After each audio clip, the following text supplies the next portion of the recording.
दोस्तों, आज की डेट में इंडियन मार्केट में एक बड़ा ही अजीब सा पैराडॉक्स देखने के लिए मिल रहा है। एक विरोधाभास हमें देखने के लिए मिल रहा है। एक तरफ आप स्क्रीन पर सेंसेक्स देख रहे हैं कि कितना अच्छे से आगे बढ़ रहा है। ये 1700 पॉइंट के ऊपर जा चुका है। निफ्टी को भी आप देखें तो निफ्टी भी 500 पॉइंट से ऊपर जा चुका है और अच्छे से आगे बढ़ रहा है। कल जो मार्केट क्रैश का काला साया था इन्वेस्टर्स के ऊपर, पता नहीं कि क्या होने वाला है, तो वो कहीं ना कहीं दूर होते हुए दिख रहा है। इन्वेस्टर्स के अंदर एक सुकून जो है वो थोड़ा वापस आता हुआ दिख रहा है। इन्वेस्टर्स के अंदर अब थोड़ा कॉन्फिडेंस दिखने लगा है। लेकिन इसी सारे अच्छी संभावनाओं के पीछे इंडिया का एक सबसे बड़ा प्राइवेट बैंक है। इसके अंदर एक जंग चल रही है, जिसकी वजह से इन्वेस्टर्स का जो है वो 50,000 करोड़ तक जो है वो दांव पर लगा हुआ है। तो आज के वीडियो में हम इन दो कहानियों पर बात करेंगे। पहला वो लेटर जिसकी वजह से HDFC बैंक के फाउंडेशन हिल चुके हैं। दूसरा ये कि क्यों गोल्ड और सिल्वर अपने रिकॉर्ड हाई से नीचे आने के बाद अब वापस चमक नहीं दिखा रहा है।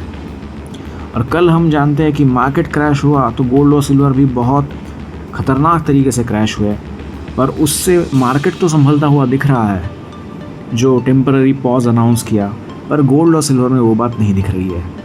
तो इस चीज़ को अच्छे से हम देखेंगे कि ये क्यों हो रहा है।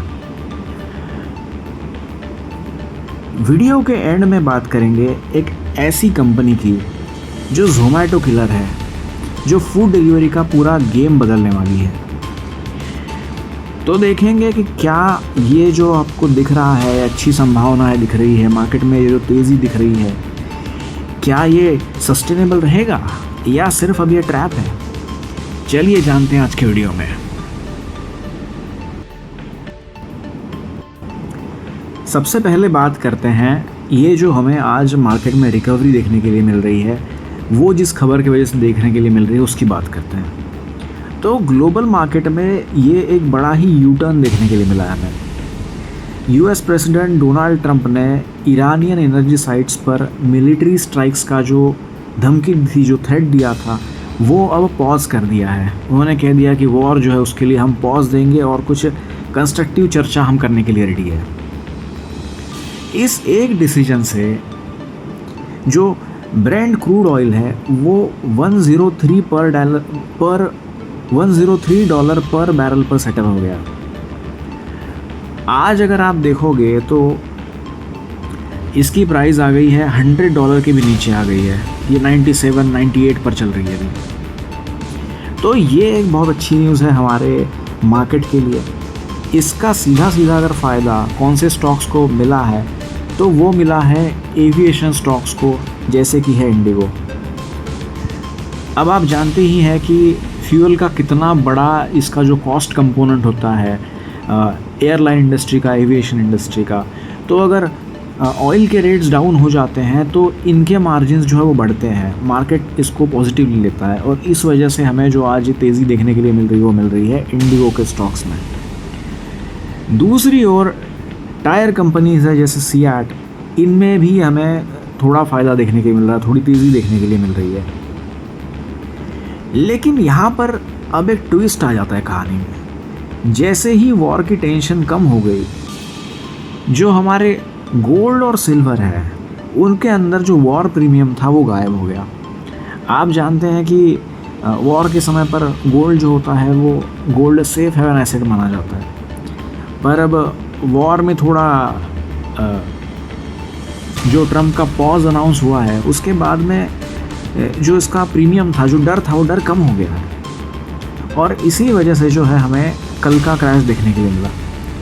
तो इन्वेस्टर्स अब सेफ हेवंस छोड़कर वापस स्टॉक्स में चल रहे हैं, उसमें पैसा डाल रहे हैं। अब सबसे बड़ा सवाल ये है कि क्या ये 5 दिन का जो हमें सुकून मिल रहा है ये काफ़ी है।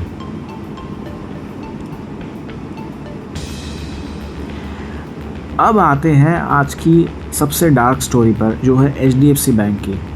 फॉर्मर चेयरमैन अतानु चक्रवर्ती ने रेजिग्नेशन देते वक्त वैल्यूज़ और एथिक्स जैसे भारी वर्ड्स का इस्तेमाल किया था अपने रेजिग्नेशन लेटर में। बैंक ने अब एक्सटर्नल लॉ फर्म्स को अपॉइंट किया है इन्वेस्टिगेशन के लिए।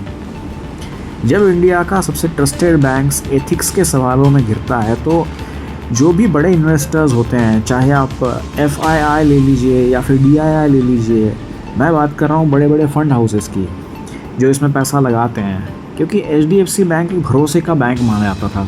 इसके मल्टीपल्स कितने हाई थे हम जानते हैं। तो ये एक, अगर आप इन्वेस्टर हैं HDFC बैंक में तो आपके लिए ये सिचुएशन और ये न्यूज़ पर ध्यान रखना बहुत बहुत ज़्यादा ज़रूरी है। आज अगर HDFC बैंक के स्टॉक की बात करें तो आज थोड़ा संभलता हुआ दिख रहा है। निश्चित ही ये इस वजह से है क्योंकि अभी कल का जो डर था मार्केट में ओवरऑल वो थोड़ा कम होता हुआ दिख रहा है, और इस सिचुएशन में नए अपडेट्स आए हैं और कहीं ना कहीं जो कॉन्फिडेंस है वो इन्वेस्टर्स में थोड़ा वापस आने लगा है इस बात का। अब हम बात करेंगे मार्केट की कुछ सक्सेस स्टोरीज़ की। तो जिस पॉजिटिव स्टोरी की मैं बात कर रहा हूँ वो है सुज़लॉन एनर्जी। इसमें अपडेट ये आया है अभी कि सुज़लॉन एनर्जी ने एक बड़ा इंफ्रास्ट्रक्चर ऑर्डर जो है वो सिक्योर कर लिया है। किन से कर लिया है? वो कर लिया है गेल से। तो ये ऑर्डर कौन सा है? ये है विंड पावर प्रोजेक्ट का ऑर्डर है जो ग्रीन एनर्जी कैटेगरी में आता है। और अब इसका जो फ़ायदा मिला है 3% तक जो है आज बढ़त देखने के लिए मिली है सुज़लॉन के स्टॉक्स में। तो अब इस स्टॉक में तेज़ी जो थोड़ी आज देखने के लिए मिल रही है।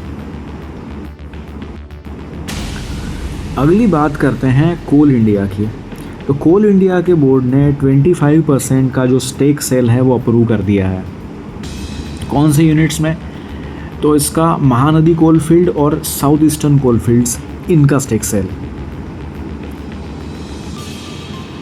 तो IPOs की बात करें तो ये IPO अब थोड़ा पाइपलाइन में हमें देखने के लिए मिल रहा है।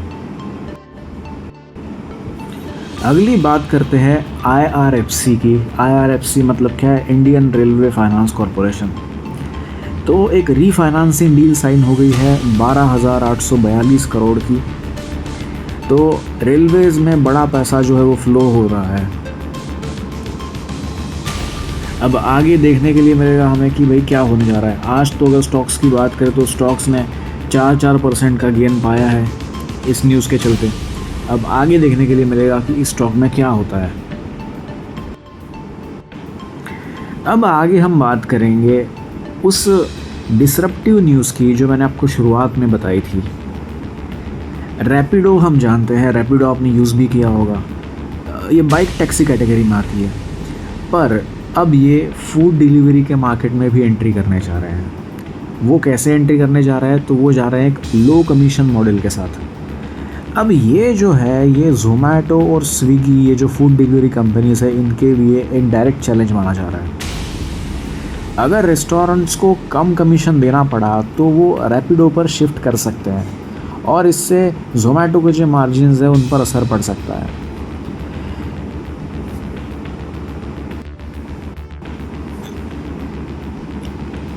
अब अगली जो बात है वो कोर स्टॉक्स के डोमेन से तो नहीं है। ग्लोबल जायंट है ब्लैकस्टोन। ब्लैकस्टोन क्या करता है? तो ये एक इन्वेस्टमेंट कंपनी है, बड़ी कंपनी है, इन्वेस्टमेंट बैंक है। तो इन्होंने अब रॉयल चैलेंजर्स बैंगलोर जो है उनका जो है वो स्टेक लेने की सोची है।